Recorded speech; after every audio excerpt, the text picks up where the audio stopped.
शैली बनी मूला शागर गोटे रेसिपी सेटा हूँ मूला शाग बड़ीर भजा आउ ओडिशार गोटे ऑथेंटिक रेसिपी आउ आपण मैंने जानी ओडिशा रे घरे घरे समस्तंकर पखाला भात सहित टिके शाग भजा होगले समस्त को भल लगे। आउ यही शाग भजाटा जेहेतु मु बड़ी पकईकी बनई पखाला सहित खाइले तो बहुत भल लगे। आउ पिला माने जदि मूला शाग खाऊ नथिबे ए रेसिपीटा निहाती ट्राए करिकी थरे देखिए पिला माने जानी ही पारिबेनी कि एटा मूला शाग बोली। तो बहुत टेस्टी रेसिपी बहुत सहजरे आपण माने बनै पारिबे। तो वर्तमान चलते आम वीडियोटा स्टार्ट करिबा। मूला शाग को चुन चुन करके काटिकी वर्तमान ना मु पानी रे को भल से धोई दउची जेमती जदि किछि बाली फाली थिबो सी बाहरी आसीबो। तापरे आमे मूला शाग रे आउ कोन कोन सब जिंस ऐड करिबा सेटा मु कहिबी। मूला शाग को आपण प्लेन पियाज रसुण देकी भी भाजी पारिबे बट मु ना टिके मूला शाग रे हमर आलू गोटे काटिकी पकेबी छोट छोट करके काटिकी पकेबे। मूला गोटे दीटा खंडे छोट छोट काटिकी पकांतु आउ सेमती अल्प अल्प पनीपरिया आपण जदि चाहूचंदी ऐड करि पारिबे कखर भी टिके पके पारिबे। तो सेटा होची सब आपणकर चॉइस। तो मु एठी ना केवल हमर आलू आ मूला को छोट छोट काटिकी नेछि। शाग भजार मेन इनग्रेडिएंट होची आमर रसुण और कंचा लंका से 10 खोला खंडे रसुण नहीं बड़ बड़ खोला रसुण नहीं कंचा लंका को टिके दरदर करके छेची दूची। आउ ये देखंतु आमर रसुण और कंचा लंका छेचा बर्तमान रेडी हो गला। आउ गोटे जिनस रहिला सेटा होची बड़ी। तो देखंतु मो रिक्वायरमेंट हिसाब रे बड़ी नहीं कि आमर टिके भाजी दबा जेमती कि बड़ीर कलर पूरा चेंज हो जिवो। पूरा सोरसो तेल देकी आको भाजीबे जेमती कि एटा पूरा ब्राउन कलर हो जिवो। तो ये आप देखिपे बड़ी पूरा ब्राउन कलर हो गलानी। मु गोटे प्लेट को काढ़ी दूची। एबे आमे कड़े रे ना गरम करवा 2 ग्लास खंडे पानी गरम करवा से टिके आमे पकेदेवा लुण आउ आमर शाग पकेदेवा।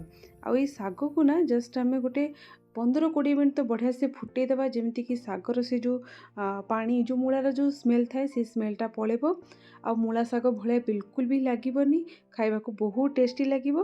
तो ये देखंतु वर्तमान शाग को आमे गोटे 15-20 मिनट बढ़िया से फुटेदेवा। यही 15-20 मिनट आप जो शाग को फुटेबे देखिए आपंकर शाग भी सीझीज शागर से जो मूलार स्मेल भी पड़ेबो आ बहुत जल्दी भाजी भी हो। तो से देखो बर्तमान मुझे शाग सीझिला पर आपको टिके छाणी दौची आ पानी जाक पूरा फिंगिदेवे से पानी आउ यूज करेंगे। कड़े रे आप दे दिंतु सोरसो तेल से आम पकईदेवा आमर सुखिला लंका सोरिष टिके पकईकी आपको बढ़िया से फुटिया को छाड़िबा। सोरिष फुटिला पर ये आम पकईदेवा पियाज को जस्ट 1 मिनट भाजी दिंतु।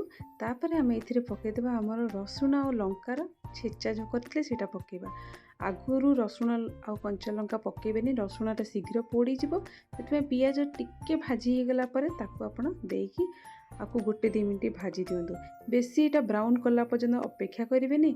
से आप पकई दिंती आलू आपणकर मूला आलू आ मूला को भी पियाज सहित भल भाव में भाजतु जमती कि पियाज भी भाजीला भितर आलू आपणकर मूला भी भाजीज आ सीझी भी जीव।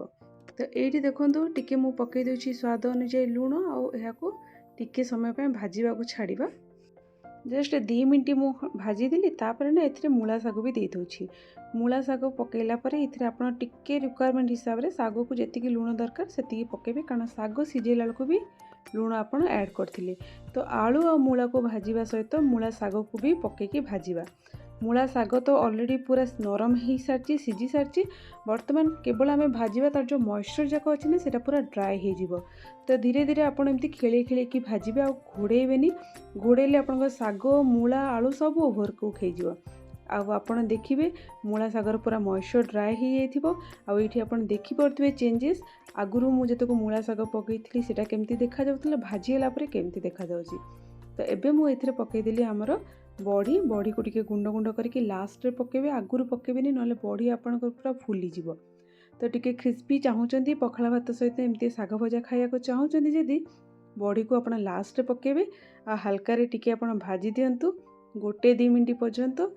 आउ एठी बर्तमान आपनकर मूला शाग भजा रेडी हो गला। जदि ए रेसिपीटा आपण मानको भल लागिला देन लाइक करंतु शेयर करंतु आ आपनकर वेलेबल कमेंट भी मो सहित शेयर करंतु। मो चैनल को सब्सक्राइब करिया भूलंतुनी। Thank you.